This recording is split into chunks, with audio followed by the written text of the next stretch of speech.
বৌদি, এবারে পুজোর চাঁদাটা নিতে এলাম।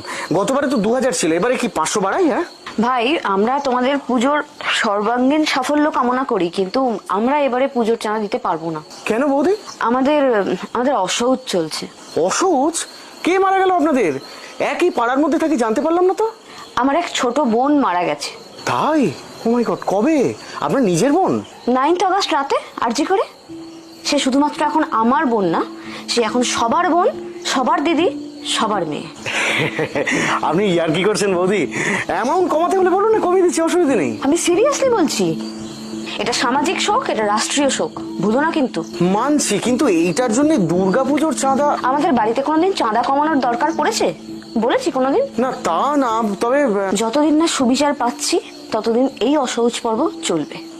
আর পুজোর আগে যদি আমরা সুবিচার পেয়ে যাই, তাহলে এই চাঁদার দ্বিগুণ টাকা আমি নিজে গিয়ে প্যান্ডেলে দিয়ে আসবো, কথা দিলাম। দেখুন, আপনারা তো লেখাপড়া শিখেছেন, আপনাদের মর্জি, যা ভালো মনে হয় তাই করবেন। এলাম। এসো।